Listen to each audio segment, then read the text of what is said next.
We are starting. Hello, everyone. If you're seeing this as a replay, how about fast forwarding it 3 minutes? We're just getting on here. Make sure folks can hear us. Hear the tea going? Everybody get some tea. Hello, everyone. If you're seeing this as a replay, how about fast forwarding? Grab some tea. Get on. I'm just going to make sure everybody's hearing me.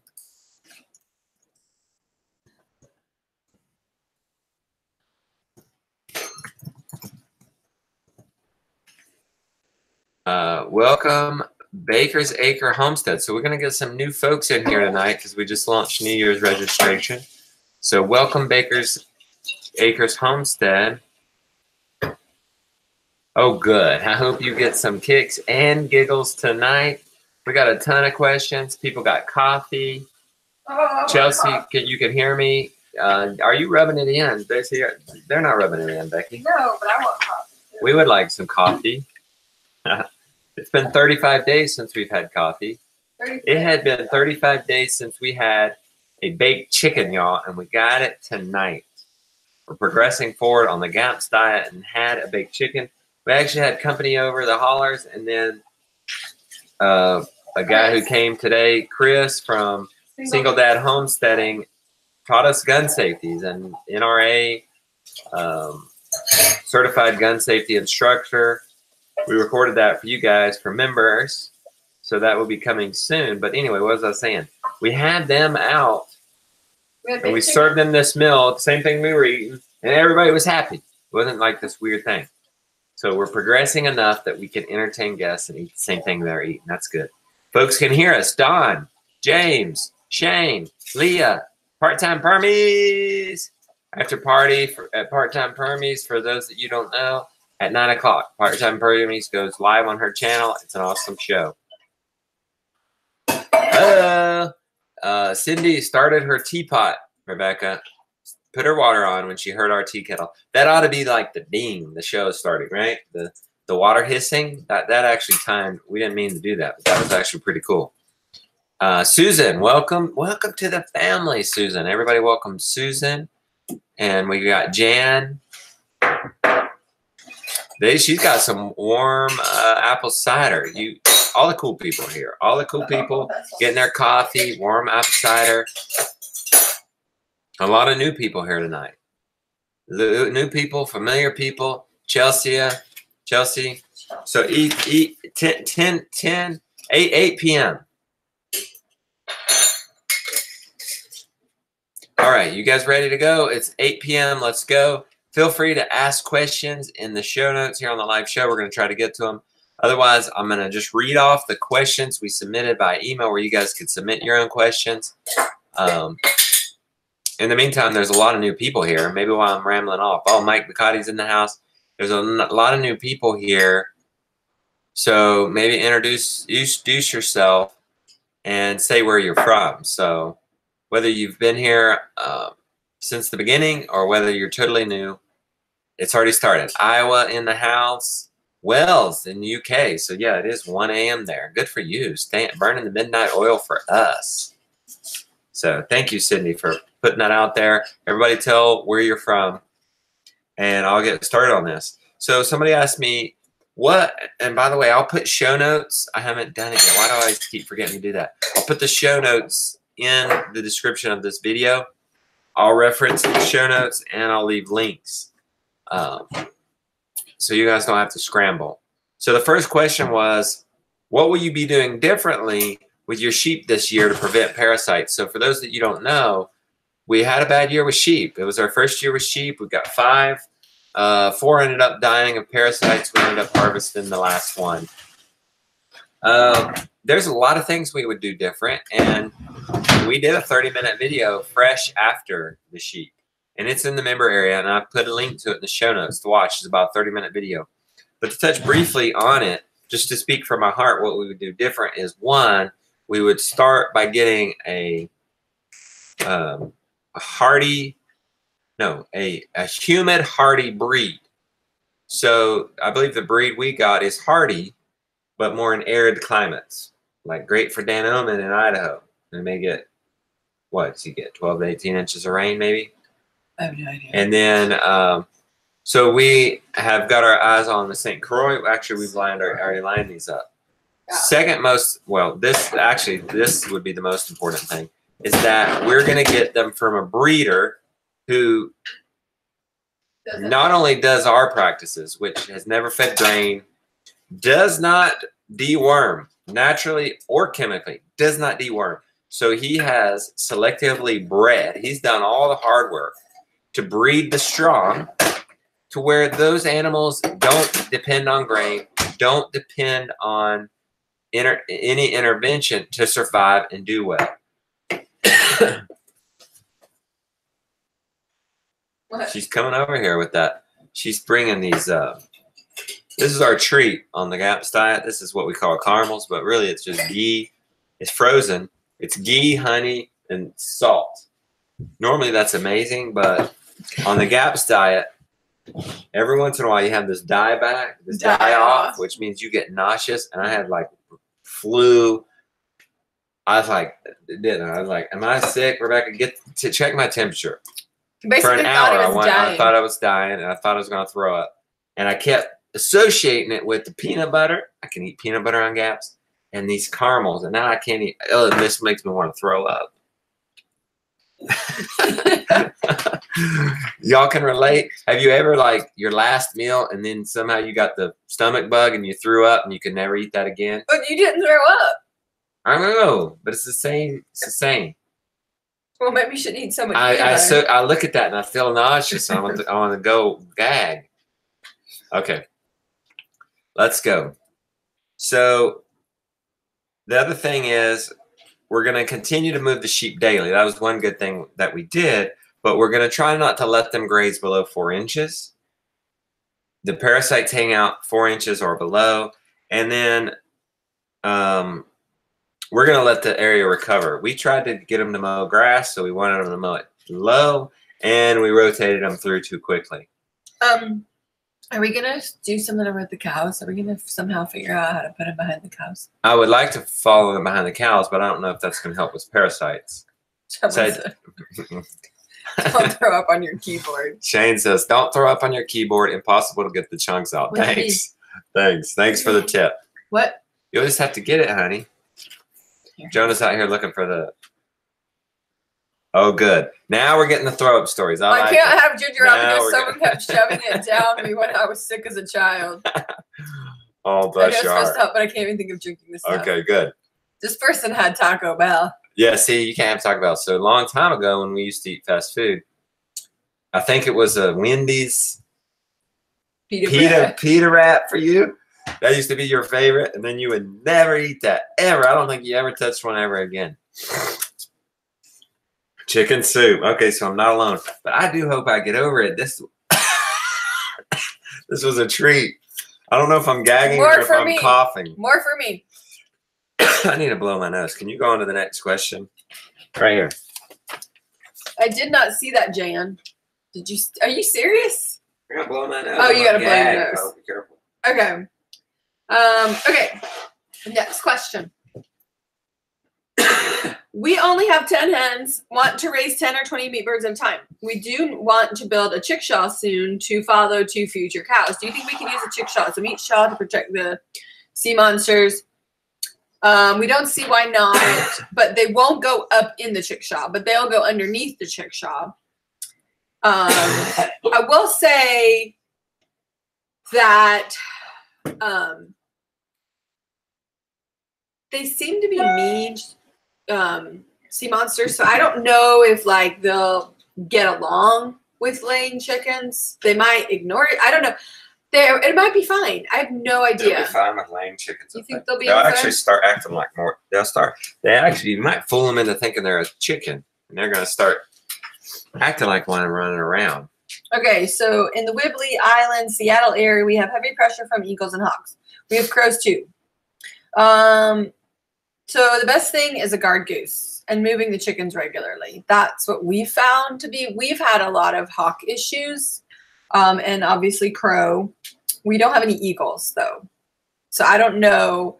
Also, you might want to look up who's that farm in Georgia who has eagle problems with his chickens. White Oak? White Oak Pastures. White Oak Pastures. There might be some information. He may have some information. He might not have any information. Okay, But, want to keep going? And then we did a scarecrow. So Also hanging CDs. Well, we've never done that ourselves. We can only say that we've heard CDs one time. Heard that. We've never had aerial predators get adult birds, except maybe the hawk getting some of these ices. Mm. So if you keep them moving, we had them in one spot for a really long time. Keeping them moving. If it continues to be a problem, captivating them. I mean, we had to put our chickens in a pastured poultry pen for a while until they migrated. It was a pain. But anyway. Catherine Robinson said any specific breed of guard goose. We use the Roman tufted, but there's lots of goose breeds out there that work. And it doesn't matter if it's a male or a female. We opted to pay more to get females because we wanted to do goose eggs. We have not gotten a goose egg yet, though. Mark B says a Chinese white. Yes. And I believe that I've only heard of those two being all right. I couldn't think of the other one. But someone uses the MDED. Oh. Part-time Permies uses the MDED. Oh, good. But yeah, Donald was Roman tufted. Yep. So are our geese now. It's really and that's like what we have. White. I don't know. I really like them. I like the little hair. We like the tufted. It's cute. We like the white. It's like. Well, they were Roman tufted, out. but they were guarding the Romans. Oh yeah. They would keep watch while the Romans slept, if I remember correctly. If I read that correctly. They would squawk. These jumbo guinea chase crows away. They do have a lot of hawks, but no losses so far. Oh. So maybe the guineas also work at it. That's true. Okay, which part of your chicken butchering did you say for the pigs? All of it: heads, guts, bones, except for the feathers and blood. We put the blood in. We put the blood in our garden, and then we use the feathers as like a mulch. If you didn't have pigs, could you use those same parts to feed back to chickens? Let's just answer that. So absolutely, but you can. Oh, you can feed the guts. You can feed the chicken guts to the chickens. Yeah, they eat each other. I don't call them dinosaurs for nothing. Now, if that would, but you're not gonna feed them the head or the legs or any of the bones and expect the chickens to do away with them. They could pick at them, so you could end up with a mess. You could end up with some rotting mess. And pigs eat the entire thing. Yeah, pigs eat everything. Now, one other way that you could do with the chicken waste, if you're opposed to just feeding it directly to the chickens, is put it in, I'll call it a maggot dispenser, which is a bucket suspended in the air, holes drilled in the bucket, big enough for a fly larva to get in, suspended in the air in the chicken coop. It has to be warm. It can't be cold. You have to have actually fly activity. Flies fly in those holes, lay their eggs. Eggs feast on the guts, turn into maggots, and crawl out the holes, fall down into the chicken. The chickens are almost waiting. They're ready to eat. So, and that's really efficient. Now, they're not going to do the bones or the feathers, so you do end up having to deal with that. But just knowing that. Okay, and then this person wanted to know what would you do with the pigs, the heads? What would you do with the heads if you didn't have pigs? You can save the heads and actually use them with broth, and they're really gelatinous. Like that's what we do. The comb is really good. And if you are opposed to eating the heads or the legs, or what are you going to do with the guts and all this stuff? Some other things that you can do if you can't feed them to your animals, feed them to the compost pile. But it needs to be a big and active compost pile. It needs to be at least 3 cubic feet. And a lot of people don't have that, and you need to bury it way down in there. Predators are just going to get it. If you can't do that, just go put it in the woods. Feed the woods. There's also the black soldier flatbin too. Yeah, there's a lot of options as far as like of like making something else with that too. Yeah. Okay. I will admit though, the heads floating in the broth are a little difficult for me. I don't know. It's something about like the eyes being partly open, looking back at you. And you have to clean them really good too. Like you want to get all the, it's gross. Oh, someone uses it as catfish bait. I'm having a really hard time talking. Catfish bait. Oh, we don't have our camera up there. You didn't have the camera that's up. what our deal is. Sorry. So sorry. I forgot the camera. Don't know if y'all even noticed. Y'all, we're kind of tired. I don't know why. Well, we had gun lessons all day long. Someone says that sounds sort of spooky. And it's been raining.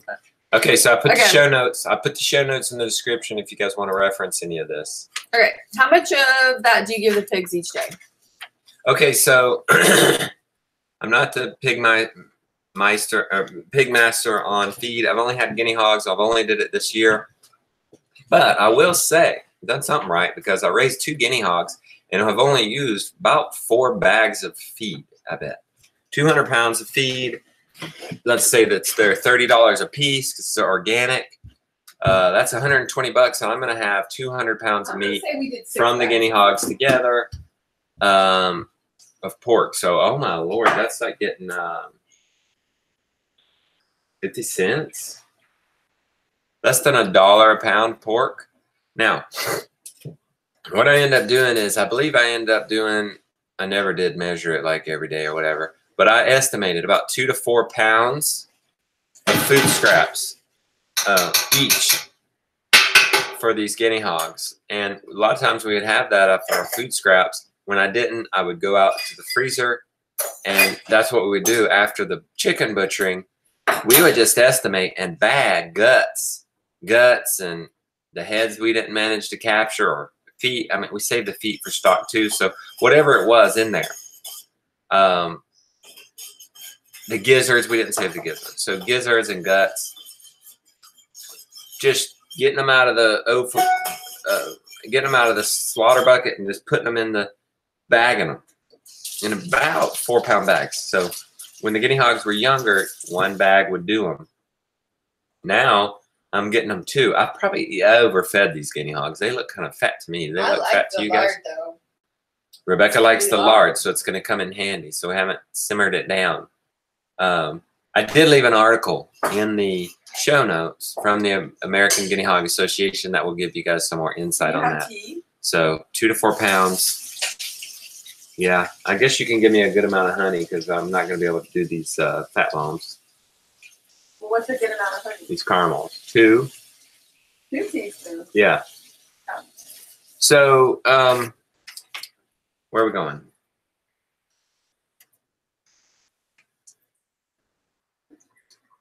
Okay. Did I try to balance anything? No. I mean, some of this beef waste, one time Jonah left the freezer open for like 24 hours and we were not sure if it was good enough for us. So we've been feeding it to animals. There was some livers in there. I don't know if I would feed just liver a day, or if you found some free source of just livers, I don't know if I would feed just livers. But we just randomly grabbed the chicken stuff and just put it in a bucket and just fed that. And that's one good thing about the American guinea, or the guinea hog, is they're slow growers. They're not eating a crap ton. They'll eat everything. They're better than these. I got these traditional hogs out here too now, and the kids just threw weeds to them. I think it was in video yesterday. Yeah. The guinea hogs would eat the greens way quicker than the other pigs are. The guinea hogs will eat dead chickens way quicker than the other ones. And I've noticed we fed these guinea hogs dead chickens straight up. And they living with chickens. And they still aren't eating alive chickens. It's crazy. So we're actually very tempted to start our own herd with guinea hogs. But how did I get on that tangent? Anyway. Rebecca, can you monitor some of this to make sure we're answering everybody's questions? So cheers. Everybody got their tea? Ooh, that's hot. Ooh. Sorry, I should have told you. Now I'm going to be burnt tongue. That's all right. I feel like I've lived with a burnt tongue on this GAPS diet. I keep burning my tongue every day. I get so excited to be having a treat. Okay, anyway. Put that frozen ghee on.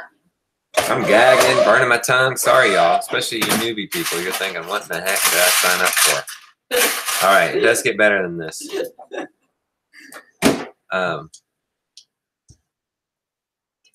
Okay, so unfortunately with guinea hog, I can't seem to find like a rule of thumb, like how much to feed per weight or age. It's easy with traditional hogs. You feed 1 pound a day for every month that they are old. So these pigs out here that are 6 months old, I feed them 6 pounds. Guinea hogs, also, you can feed them. I've read that you can feed them too much. So, gotta be careful. Okay. We plan to get 2 feeder pigs in the spring. I heard you say you would travel as far as Pennsylvania to get the pigs you were looking for. What's making you so picky? Well, we're very picky. The reason we're growing our own food is for health. And for us, we got to have stock that hasn't been fed GMO and that has not been vaccinated. Therefore, we'll go all the way to Pennsylvania if we had to. And for those who don't know, we're in North Carolina, so that's a good 12-hour drive. Okay. Rebecca, I forgot this. I forgot this. So you read that one. Also, I switched to New Country Organics for my egg layers and plan to use them for the pigs. There'll be some pricey pork to use them for yours. Yes. We do use New Country Organics, and but because we were feeding so much scrap waste that Justin had talked about earlier from the butchering, we didn't really have to feed him that much. Yeah. So it's not like these big pigs that we got. They definitely are like heavier eaters and maybe pickier. I don't know. So when they'll eventually eat it. I think that they do eventually eat it. Ours isn't that expensive. Susan, you asked me if I had a source for those hogs. Are you talking about the non-GMO traditionally raised hogs, or are you talking about American guinea hogs? I do not know a source of American guinea hogs. Cliff Davis of Power Ridge Permaculture might have some more traditional hogs for you for available. We are getting some in April. So this person, Diane, says she's tempted to try the GAPS diet, but she's so tired all the time. She's afraid she won't be able to keep up. There is, let me. The diet itself will energize you. Actually, after what? The first couple of weeks, if you get past the only soup stage, you're going to be energized on this diet. I'm not waking up to an alarm anymore. That's never happened in my life. I'm waking up energized. I got more energy than I've ever had. This one, I think it helps you not be overwhelmed. It's just really good. Did you put ice in this? I did. Thanks. Let me see. You want to look that up while I read the next question? So look at this. Look at this. And it's called The GAPS Guide, 2nd edition. And she has some good tips here. Good tips, Cindy. So, no, it's for Cindy. It's for Susan. I know, I'm talking about the chat. Sorry. Yeah, sorry. So, okay. Cindy just suggested there's a conversation going on in the chat room. And how about if you guys have questions to put it in all caps, but if you're talking to each other, just leave it low caps. We want to encourage you to talk to each other and carry on. We create community, but if you want to make sure we can see it, put it in all caps. I'm just doing some research about breeding chickens. Do you guys breed hatch? Absolutely, yes, to both those. We're going to breed and hatch our ICs in about a week and a half-ish, or first week of March. We're gonna collect eggs from our Icelandic flock, our prize rooster in there. Those ladies, those will be fertile eggs. We'll hatch them out. As many as we calculate we need for this crop gardens, the Animal Garden Miracle, and to build up the icy flock that's following the cows, the pasture flock. Okay, someone wanted to know why the pan lid in the background is swinging. It's not a pan. Spooky. It's not a pan lid. That's freaking me out. It's a coffee cup. Why is it moving? Because I was back there messing around. Okay. Okay, so my Hold on a second. Somebody else wanted to know about the GAPS diet. What's the purpose? Okay. The purpose of the GAPS diet is to heal the gut. It is my gut. I had leaky gut. I had malabsorption, whatever you want to call it. And then my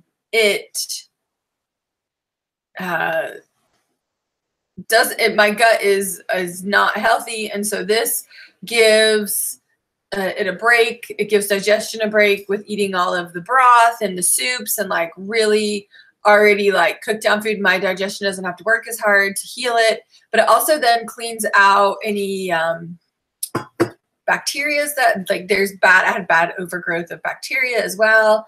That cleans it out, and you do it for a very long time. So we're in the introduction stage. The introduction stage is very restrictive. The full GAPS diet is a lot less restrictive. But I felt like I needed this intro to kind of kickstart the healing. It really does kickstart the healing. Heal the gut and test your marriage. Are you bringing up? No, this is what Are you bringing up Irritable Justin? Adam Link is bringing up Irritable Justin. Okay. So anyway, so that's what it is basically. There's a lot of ways to heal the gut. It reminds me of that Mustang documentary we watched the other night. All those people had a horse. It was a wild Mustang. They all trained them different ways, and it all worked. It all worked. It all worked. So, it's like there's many different ways to train a dog. Yeah, and I feel like it's really helping. Will it be the thing that heals me for forever? I can't say that. What I can say is that I'm doing it and I feel better and it's working and I am sticking with it. Austin wants to know for where maybe we got 2 years. Austin wanted to know where we got the Icelandics from before that question disappears. Okay, I went on Facebook. There's an Icelandic chicken group. Join it. They have a list of breeders in there. I chose the breeder that was closest to me because I didn't want our chicks being stressed out.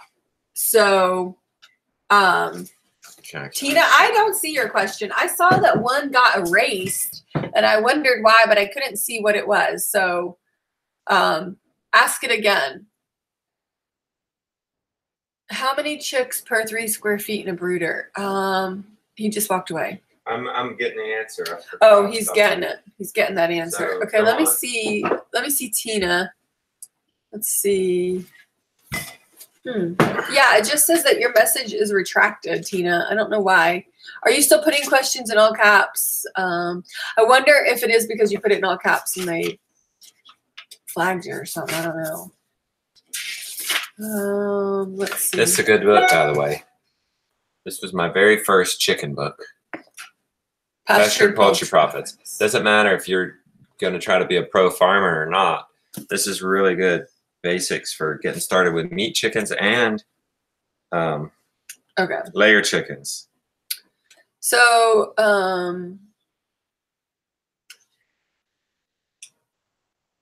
welcome Putter Snit Farm. Welcome. All right. 25 square feet. Joe Salatin himself. 25 square feet for the brooder. How much room do you need to make for a brooder? This is for sea monsters. So 25 square feet per 100 birds. Up until they're 4 weeks old. So that's the size we're going to make our brooder. I think somebody later said, how are you going to build the same type of brooder? We're going to make it a little bit different. I want to make a brooder that can be inside in the garage or can be out in the field. So kind of a multi-purpose thing depending on when we're brooding chicks. But wouldn't that be cool to have a brooder that could be moved around on pasture where the little chicks have an option to go out on the grass from day one? So I think I have an innovative brooder coming. A brooder shawl. Brooder shawl. Everything must be shawl. Everything Chelsea must gets be it. shawl. Okay. All right. Do you remember where we are? I don't, but Tina, ask your question again because it apparently got erased for some reason. I don't know why. I'm doing now some research about breeding chickens. Do you? Okay, you asked that. So my husband and I have been watching your videos for a while. I just want to know why you call Gideon Mr. Brown. He got that nickname from Mr. Brown Can Moo, Can You? And he just loved that book, and we were just joking with him, and we were like, your name is Mr. Brown. Other bro, you will certainly get plans for that the brooder shawl as soon as it happens. I mean, you guys will be the first to get it. You guys have gotten the plans for the chick shawl, or not the chick shawl, the meat shawl before anybody else. And I hope to give you guys plans for this whole system. You know, Joe Salatin has a whole system. Well, I'm going to give homesteaders a whole system that includes the brooder, the what to do 2 weeks before they come, what to do the day they come, what to do, this exact amount to feed, what to do every day, all the way to putting them out to the pasture, what to do with certain types of problems or issues, and then finally harvest. So basically the whole entire shebang, the whole entire system coming very soon. I need to, the meat shawl was amazing. The shocker knot fence, that system is dialed. We've got our butchering dialed. We've got to dial in our brooding. So hopefully that's going to be this year. All right. Who is that? There's somebody asking. Okay. Don Shepard. I'm going to do you. If you're not sure of what time to plant, really what we do, one handy thing we do is we just go to the Farmer's Almanac online. I think I just asked Mr. Google Pants and then just click on the Farmer's Almanac one. I asked Mr. Google, new Google Plant, seed planting guide. And you'll get one of these seed planting guides. Burpee has a good one too, Burpee Gardening.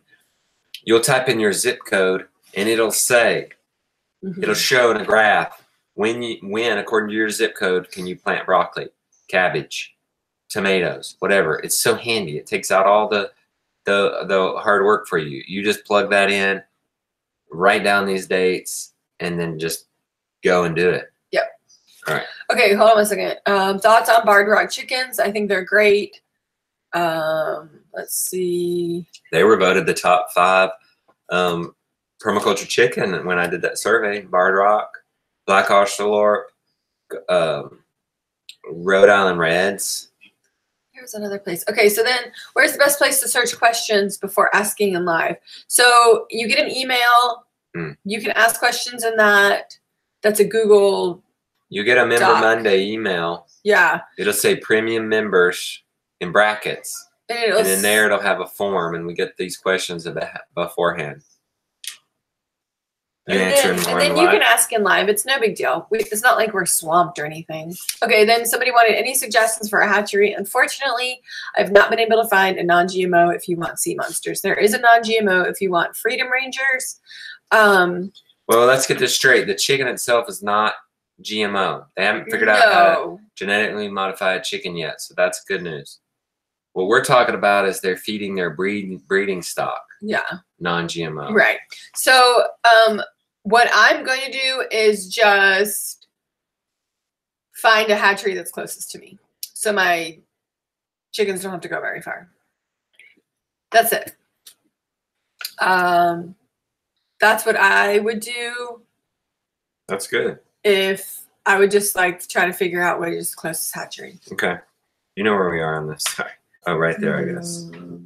If you were to implement your compost on steroids. If I was going to do my compost on steroids corner system, that's where we were rotating 3 cubic square meters of compost on a week rotation, turning those piles, turning out a cubic meter of compost a week in a rotation, feeding. I think we were feeding about 24 chickens, 100% on that. Now we did have a food source from town, food scraps, but the majority of their diet was going to the compost, eating that biota, and getting some food scraps.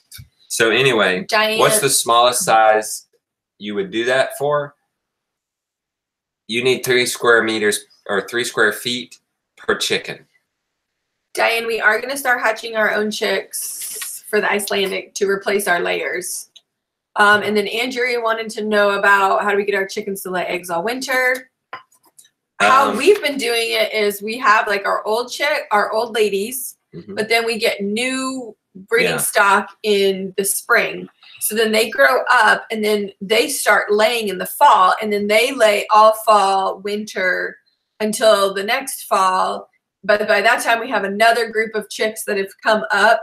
So that is how we have gotten chicks. We prefer not to use lights. It's a personal choice. But it can mess with the chicken's hormones. So if you do that, you could potentially be getting weird hormones in the eggs. I don't have any like scientific evidence for that. That's why I'm saying it's potential. I can't like prove it or anything, but it is natural. It's like a natural thing. Just like, you know, the cow, you dry it off before it gives birth again. Like, it is a thing. So then there is, but if you do want to use lights, please turn, you have to have a, like a turner oner. I don't know what it is. What's it called? It's a plug that you do. It's an electric plug. No, I'm so sorry, y'all. I feel like I'm at 50% today. Automatic. It's an automatic turner on. Anyways, turn the lights on in the morning, not at night. Don't extend it at night. You want to turn them on in the morning.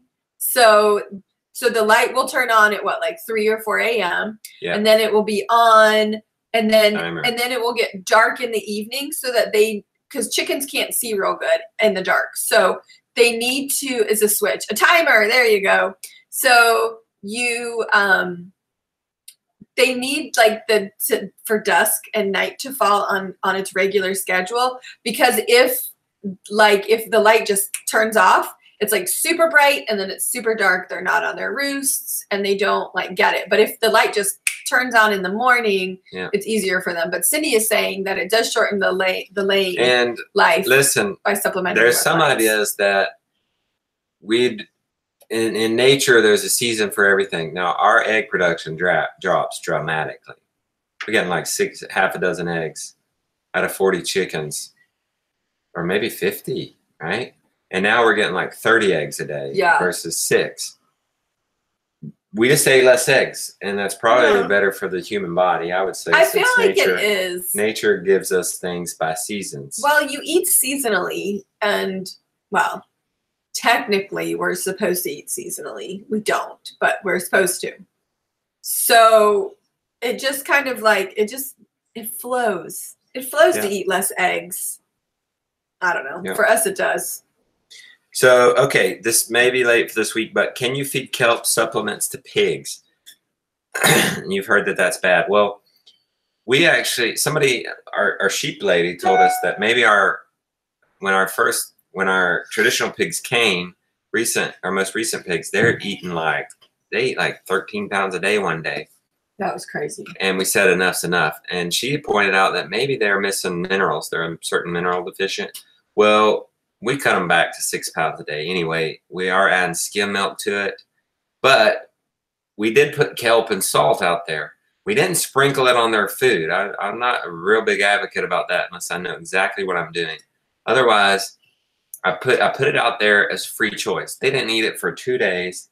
And then the next 2 or 3 days, it's gone, both the salt and kelp. Maybe they spilled it. I didn't really see it. I can't tell you the truth that I was really out there looking around. But it's gone. Oh, that's interesting. And they seem to be just fine.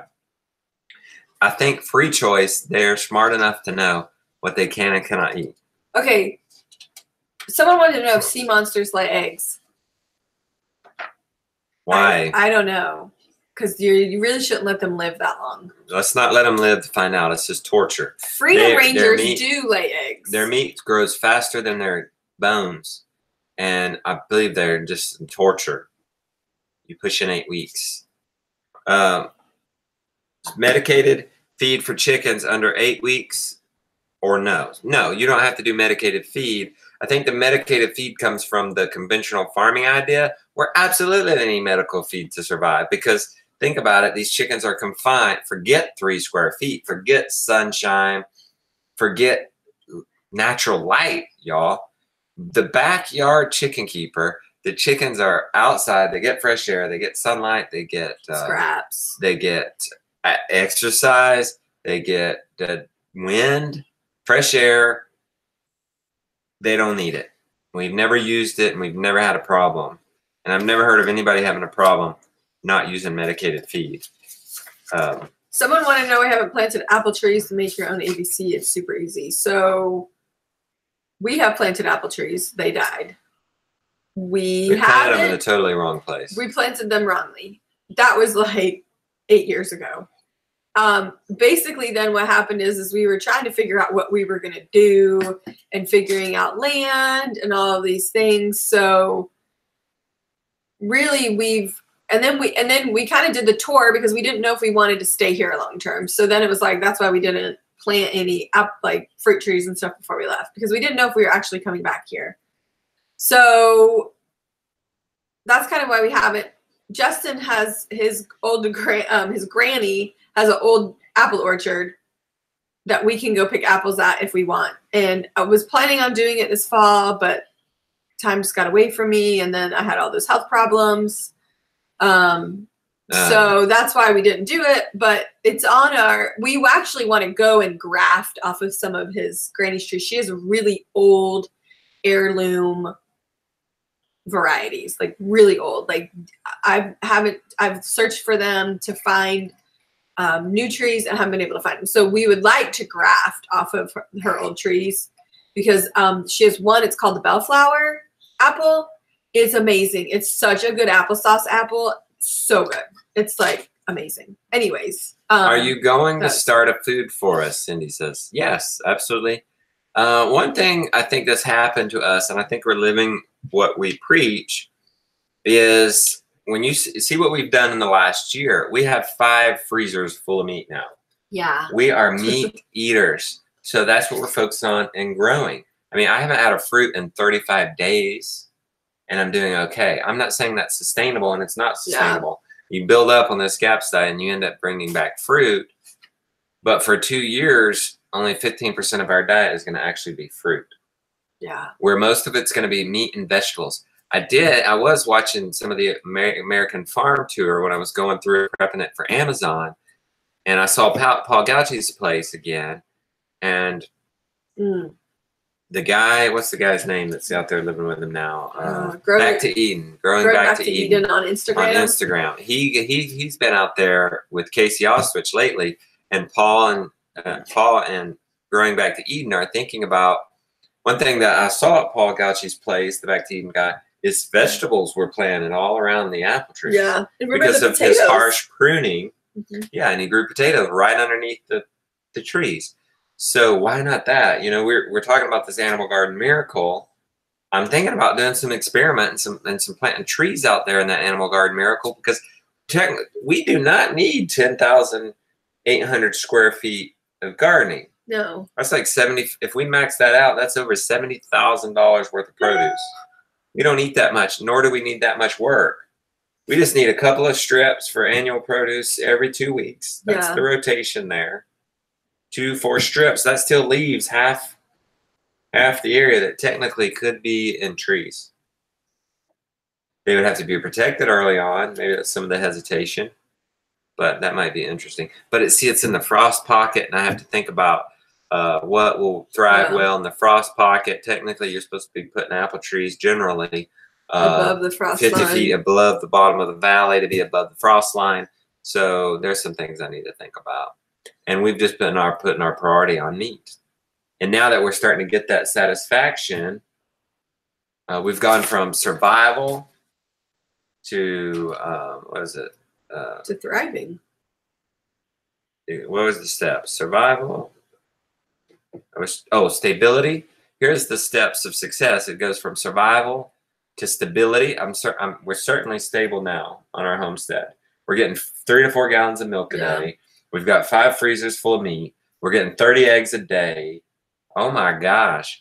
So it goes to success. I would say we're at the success level. And then from success to significance. So I think the significant layer is what's next. But I think the curve goes like this. It's like the bell curve, the learning curve. Super fast to get to success.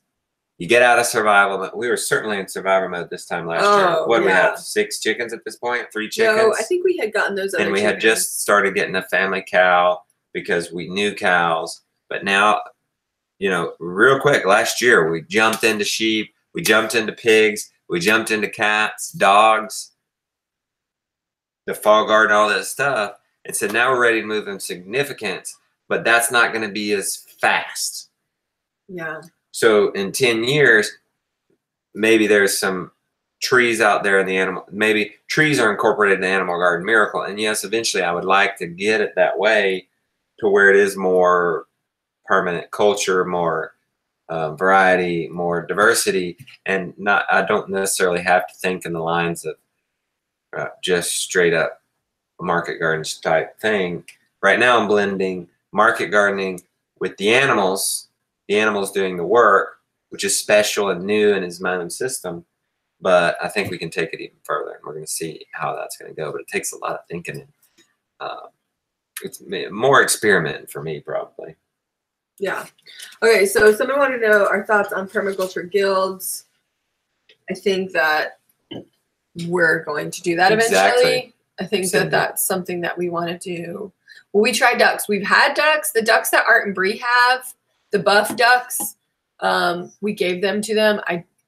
I don't know if we're going to do ducks. By the way, I think the meat shawl system would be absolutely amazing for ducks. It would just jam for ducks. You could open up the shock or not fence during the day, let them roam free, eat so much grass. No. Guys, the meat shawl didn't cost me, what, $200 to build? It's going to last for 10 years. You could rate, oh my.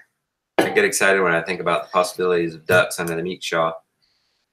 Andrea's talking about chickens under the apple trees. We had friends rent that house that has the apple orchard at it. Justin's Granny's apple orchard. And they ran their chickens. They did the same thing with us, permaculture, that whole thing. They were our friends. We told them about it. But they ran the chickens underneath it, and it revived those trees. Like, they were doing pretty bad, and we got those chickens through them. It was amazing. Yep. So there's so much going on here. It just blew up. You guys just blew it up right there. You take care of that, Rebecca. Where were we? I got to get through these, guys, because we got to get you off the show in 15 minutes. So we're going to kind of go quickly through these last few questions. I don't know where the paper is. Okay. Are you always this patient with the animals, or just good at editing? So I am mostly like that with the animals, but I do get frustrated sometimes. I'm a person. If that happens, best practice for me is to take some breaths, walk away, take a break. Come back. That always helps me. And that me taking a break is not always conducive for good movie making, so that usually gets cut out. Okay. Now, I'm building 3 by 8 raised beds for vegetable garden. My question: deer wander in my yard all the time, so I deal with ticks. Would using gravel for the base keep them at bay? So actually, Cindy, if you know the answer to that particular question, gravel at the base of your raised garden beds, will that actually help deter pests? If not, is there something I can use to deter them? I'm in a small tract and cannot have guineas, too noisy for neighbors. And then what's your soil mix? And I said, for keeping deer away, Premier One does actually make a 8-foot deer fence. And for soil mix, we found a local company to mix soil for us. But if we didn't have that, we would go by it's called the Luxury Mix. And it's in the article listed in the show notes under this particular question. So if you're interested in that, you can go and find that out. Where do we get our kelp for our chickens? We also get that from New Country Organic. So we have a New Country Organic dealer. around here who will actually deliver it to us very reasonable price. We can get anything that New Country sells to that if we give them enough notice, and it's not much of a notice, like a week. Like they have certain ship days, and the way it works with New Country, I mean, it's shipped Tuesday, they get it Tuesday, and can get it to me sometimes that same day or the next day. So a couple days ahead. If you can find a New Country Organic, go that way, or you can actually order it directly from their site. You do pay in shipping. We can actually get New Country Organic cheaper from the dealer than from New Country Organic. Yeah. So I'm hoping to hatch chicks this spring and ducklings. Do I need to separate the broody hen from everyone else during the brooding period? I think it's easier management too. She doesn't get distracted and possibly leave her eggs. She needs, once she sit on her eggs, she needs to sit on them for 21 days. So it's best for her not to get distraction. She hatches all those eggs out, and then she's up and at them.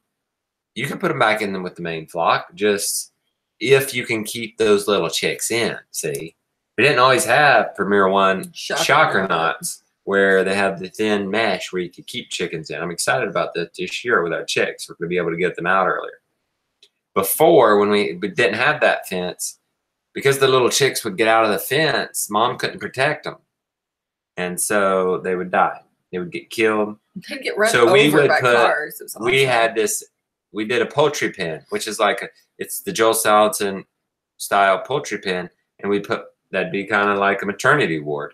Yeah. And we'd put all the mama hens in there with all the little chicks, keep them all protected.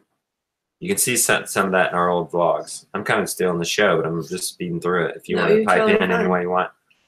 Have you started any seeds, or we direct sow? Yes, that's another one of those things. We do both. I think ideally in my Animal Garden Miracle System, we will start seeds. The animals are out tealing, fertilizing. We've started seeds. They've grown up to 4 weeks. They're 4 inches tall, say. We move the animals out. We transplant the plants, and they've already got a head start of all the weeds. So, but we've direct sowed too in the fall garden. It worked out great. Yeah. So we're going to, well, we have some things that we have to get done, like build a greenhouse, which we hired Jason from Sow the Land. He is going to build it, and I'm going to assist him. I didn't feel like I was experienced enough to do it myself. So we hired him, and I want to help him as much as I absolutely possibly can. We're modifying that in a white greenhouse that I posted on the Facebook page. We're going to modify it to be bigger, and we're going to put doors at both ends, and yeah, it's going to be great. And so I feel like really I can't really do much soil blocks until we have that done. But I do want to, I might get some sort of, what is it, grow light system that I put in here to start seeds. I don't know. I'm going to cheat this year. I'm also going to buy onion sets from Johnny's. Yeah. So I'm not going to start onions. No. I'm going to also. Buy starts is. I'm going to buy a lot of starts. We have great plant sales here in Asheville area. Especially if you're not growing a ton. Just go get starts. Cut out so much trouble. And then we're also going to, we have to do the raised beds in the front yard before I can plant anything. So there's a lot that we have to do before we can get going. And honestly, it should have already been started. But, you know, we do what we can. This is real life, right? Yep. People get sick. And so I know that do as much as you want. Baker's Acre Homestead asked about blueberry cuttings, and Chelsea answered it. Thank you. Guys, Chelsea does a lot of research, Cindy, a lot of experience, Mike Picotti, you guys, I haven't seen answers I've disagreed with them on, so you guys can trust their responses. We're all helping each other. Rebecca and I don't always know all the answers, and we appreciate them contributing. We will be at the Mother Earth News Fair in April. We'll just be putzing around. It's not like we're speaking or anything like that, but we will be walking around, so you'll probably see us. And be sure to come up and say hello. We might not recognize you, but you might recognize us. So come say hello. It is cheaper to start seeds if you have the time. Oh yeah, it's way cheaper. Way cheaper. You can buy a seed pack of hundreds of seeds for what you the can buy price you one would buy star. one plant for. If you have a small garden, though, if we just did a small garden, we were just doing raised beds. Yeah. It's probably not worth it to have all the setup to start your own seeds. Yeah. All the attention you have to give it. Like you have to get the hose out and water, no matter if you have 1 tray or 10 trays of seeds. So, in your opinion, no, well, maybe in my pocket. The kids always are stealing my pins. No, I don't. In your opinion, what is the ideal size for a raised bed? We're going with 8 foot long by 4 foot wide and 7.5 inches tall. That's the raised beds we're going to do. Is there any one type of worm that's better for garden? Cindy, I think you can pipe in on this one. Is there any one type of worm that's better for your garden raised bed than the others? I think I can answer that one. Yes, it's the European night crawler would be the best for this. And what's the best way to promote that activity? That I'm not so strong on. So I gave you an article to help answer that question. Maybe Cindy, if you want to pipe in on this. How's the best way to encourage worms in the garden? And then can you just buy worms at the bait shop and introduce them to the garden environment? I don't know about the bait shop, but Jim's does sell European night crawlers, which are the kind you would want to get for your garden. And I've linked Jim's, and maybe Cindy wants to pipe in on that. And she's maybe thinking about that or answering that. I'm going to go on to the next. Actually, I wasn't able to answer these next questions beforehand, so we're going off the cuff here. Becky, I think this one's for you. Maybe Chelsea, Cindy might want to pipe in on this one too. What kind of disinfectants are best to use around chickens or other animals when there has been a disease on your farm? I had plans to be in Riverside County, California in a month, but canceled due to rising virulent Newcastle disease finding. I've been reading a lot about the results. I'm in Ohio, so no problem here yet. I feed my chickens organically and tend towards organic natural solutions over chemical. Biosecurity say soap and water, then disinfectant. But what disinfectant? So if you have to disinfect your farm for some reason, how do we disinfect? Okay, so what we did, we just used vinegar and the sun. And that's on like the cow stanchion or the, like if we spill something in here. When we had those chickens that, remember when we had the chickens over near the blueberries? Yeah. And they went down. We had this one chicken, it got sick and then it died. It like died really fast. Yeah. And so then we started checking all the chickens because we were like, oh, we don't want all our chickens to die. So we started checking them and we found another sick one. So we brought it inside and was babying it and doing what we could. I still don't know today what was wrong with it. So what we did is we moved the chickens away from that spot because since we had 2 chickens that got ill and then that second one, it did eventually die. We moved them away from the spot. We sprayed the whole entire inside of the coop with vinegar in it, and we lifted it up in whatever way so that the sun could get it onto it as well and disinfect it. So I don't know. That's what we did.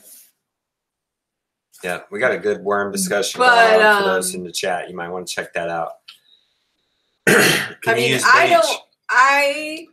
We would not use bleach. I would not use bleach.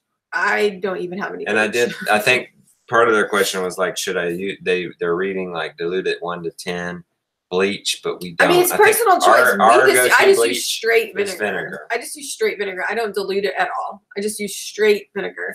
And then I let it dry in the sun. The sun has disinfecting properties. So why not use what God gave us? You know, it's use what nature is already there. So. All right. That's a good question. It provoked a lot of discussions. Yeah. The worms did too. Do you need to break a broody hen if you don't want her to hatch eggs? Yes. If you don't want her to hatch on those sitting eggs, you need to break her. Can you just leave her and let her figure it out on her own? Aside from stopping her own egg laying, are there any issues letting her be? So she's going through a lot of, would it be chemical changes? I don't know. She's got, a broody hen? Yeah. Hormone. So she's sitting there, she's losing weight, and they'll sit there a long time. We've been not where break. We've moved them. Bye, Cindy. I don't know if they'll break on their own.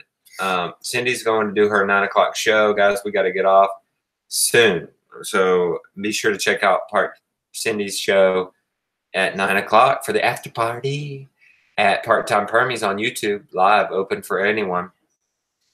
Where was I? So, yeah. So the way to break a broody hen is the best way. We came up with it this year. Is a dog crate. We put them in a dog crate, no bedding, food and water. Broke them within 3 days. It's really not that hard. And then they go back to laying. See, a broody hen is not laying. She's taking up a nesting box. She's starving. And she's got all these hormones going on. And naturally, these chickens should have hatched, but they're so loyal. So it's not natural that you're taking eggs from underneath her. She can't sit on them. So it's just, you got to break her brood if you're not going to use her to hatch eggs. Somebody wanted to know why we don't hunt on our land if meat is our goal. I'm a control freak. I like to captivate my food. It's more that we really don't. We don't have a lot of meat here. We just, I guess. You don't like venison. I don't love. I don't really either. Deer. I don't love venison. We don't have to. But also up there, up on the acreage next to us, the caretaker who was there, he hunted a lot of the animals that were up there, and it just never has replenished. We love that you guys had a good time with the dog crate. I've maybe seen 3 deer here, and we've lived here 17 years. We don't have deer. We don't have deer. We don't have bears. We don't. And the gentleman told me today, you know, what would I say to you if you could go out and get your food for free, 30% of your meat for free? It'd be 100% organic. Problem is, it's not. Yeah, there's GMO corn everywhere around here, and the deers are eating it. And that David DeLong says you don't know what the animals been eating. So it's so sad. It's the state that we're in that the wild animals aren't even GMO free, but it's sad. Okay, but the hand on the gas line. We got somebody cheeky in there. Someone said Gaps is killing you. What do you mean? No. I'm so happy tonight. He has They want irritable Justin. They like irritable Justin, I think. You're getting coughing, gagging. I know. The Gaps about killed me last night. I don't know if it was even Gaps. I thought I was going to throw up. I don't know if it was Gaps, though. It might have been this. Yeah. We have this cold, but it wasn't an hour. thing. But I will say, I had the same thing last week. I woke up and I was like, "Oh, I'm dying. I'm really dying." And hey, we're all for hunting. We're all for hunting. Yeah, I think we're just control freaks, and we like to captivate our food. I like to go out in less than 2 weeks and get 3 inches from the pig. We practiced today, and the pig literally touched the end of my barrel, and I just would have went. I'm just sorry. We like our control. Mike says, "Will you be off the Gaps by the pig butchery?" Mike, was I grumpy the last time you were here, huh, buddy? Is he dropping hints? No, he says you need to perch up. But we are trying. I'm telling Anna, you gotta work it up so I can have some bacon. I know. We want to be. All this trouble. I've been raising these pigs for 10 months, and I've been handling these big new guys, these brick walls on little tiny legs. Come on, squilling out every morning. I gotta have my bacon. Okay. What's the chances of us having bacon in 2 weeks? I don't know. But Chelsea says that she really thinks that hunting has to be something you enjoy as a process as well as the meat harvest. Yes.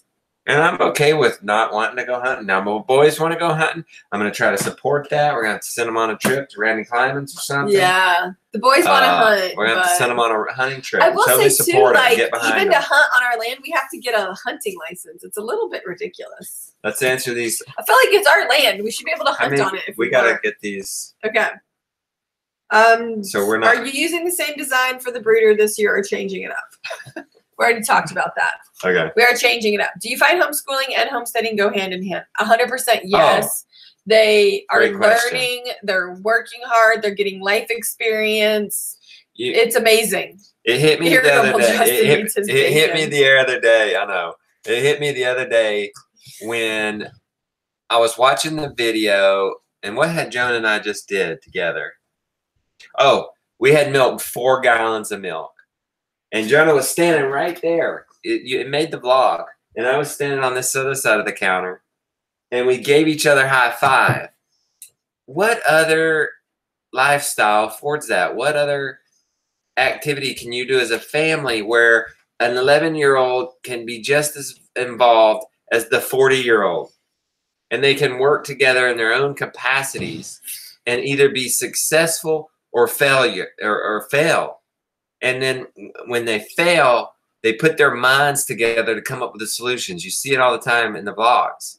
And that's probably why vlogging homesteading works so well. It's because you get to see all these different dynamics of people coming together for a common goal and everybody being able to contribute at their own capacity. Like if I have nothing against waiting at a restaurant, but I couldn't bring Jonah along like that. Yeah, and be a waiter. Okay? Yeah. So to be able to homestead, and you have to be home. Joel Salatin says it in one of his books, probably You Can Farm. You have to be home. You can't think you're going to start a farm and not go home. And you probably need to like it, because otherwise you're going to get burnt out. We told this guy today, he wanted us to come to Tennessee. Well, it's hard to get away. We got 2 milk cows. We got 50 chickens. We got 6 pigs. We got a dog and 2 cats. We got 4 kids. We're on the GAPS diet. It's an act of God to get us off of this farm. Now, I know. And the thing is, we don't want to get off this farm. Yeah. Well, it's funny. I have to, one of the things that I'm so excited about, like me getting better, is I have less doctor's appointments. Yeah. Like me having to go to the doctor or go to appointments like weekly has been a struggle for me. I hate it. Like if I have to go 2 times to town in a week, I'm like, yeah, I don't think I have to go anywhere this week. Oh no, I have to go somewhere on Wednesday. But I'm like, woo woo, one appointment this week, I can do it.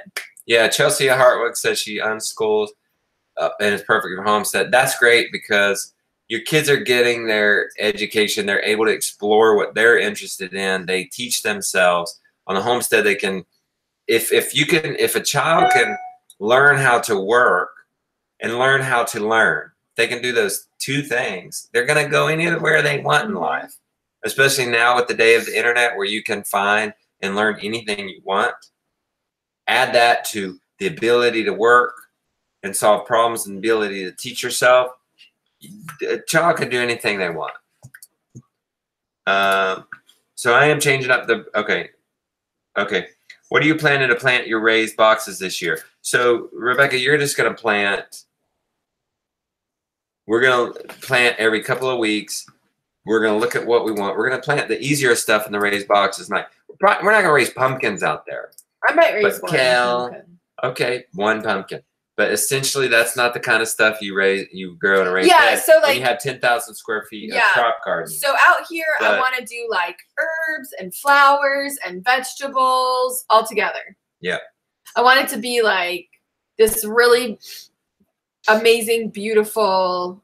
It's not necessarily going to be like for growing a ton of produce. It's going to be beautiful. We're going to grow food. We're going to get it out of there. But I want it to be somewhere beautiful also to go and be and for me to work. That's one thing I'm doing right now. I'm doing self-visualization. Y'all, it's amazing.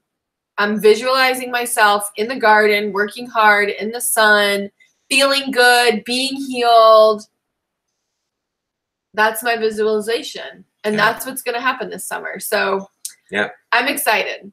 So how have we dealt with coccidiosis in our chickens, and how have we cured it?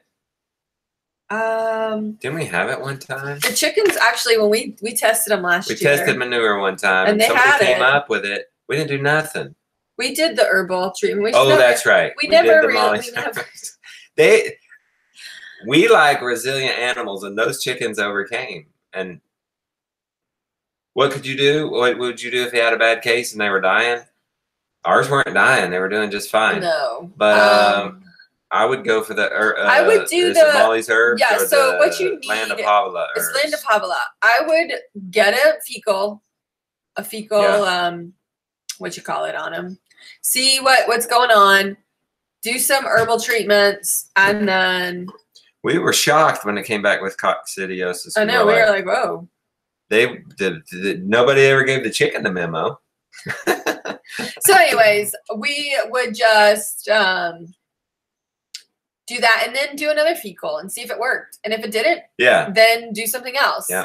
There's lots of things out there. Y'all, Amy Fuel has a pumpkin seed tincture Yeah. that she's made. She gets pumpkin seeds, makes a tincture out of it, and puts that in her chicken's water. It works, apparently. So there's lots of ways to do it. And so you just we don't go through too much trouble for one chicken. no. If this starts getting in the whole entire flock, Yeah. then we worry. But one chicken, it's bacon and sausage. I'm not like I feel weird that it's like chickens are so dispensable, but they are. We're not worried at all. I grew up in the city. Justin grew up in the country. That's what Chelsea's saying. Is she's born in the city. I wouldn't have known. You know your stuff, Chelsea. Okay. I grew up around horses. We had horses, but we did not grow any food. None. Except like oranges or lemons or limes or grapefruit. Chelsea never even kept much as a hamster. So I bet your folks think you're nuts. So I guess everybody should say as we close here, how many of you guys your parents think you're nuts? Say, just type, they think I'm nuts.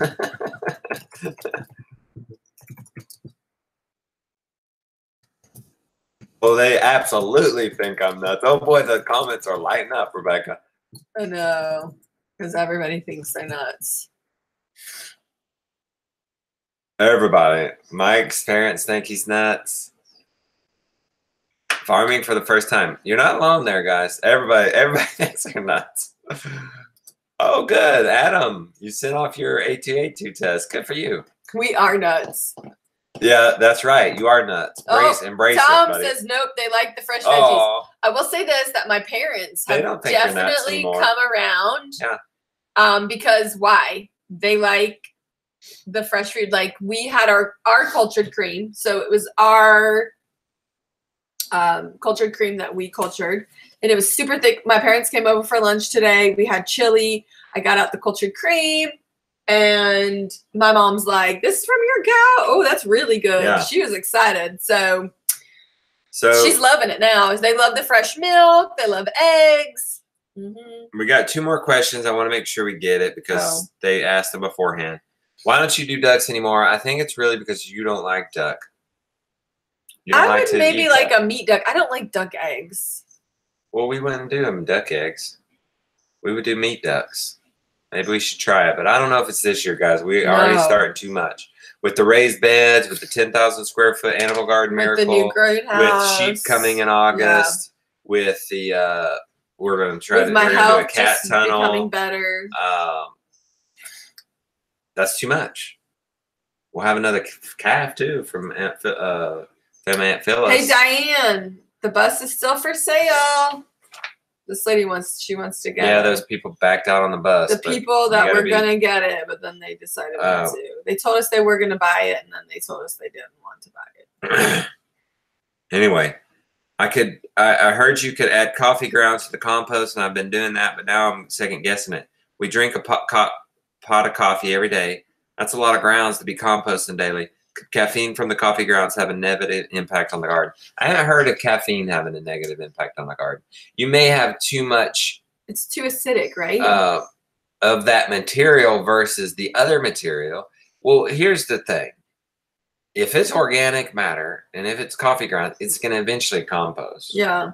If you don't have a good mix, it's not going to compost fast. If you're not turning it, keeping it the right moisture, covering it. Mike Bacotti's chickens love their coffee grounds. Another good thing to do with coffee chickens grounds. know what they can and cannot eat. Around blueberry bushes. Yeah. That's really good. Okay. So I think that I would be more concerned about it being too acidic, but I don't know. I think it's all around. Oh, someone put their grandmother put coffee grounds around the roses. Worms love coffee grounds, so you could do a worm bin. A worm bin. And yeah, that worm question earlier was not about worm bins. It was about worms in a garden.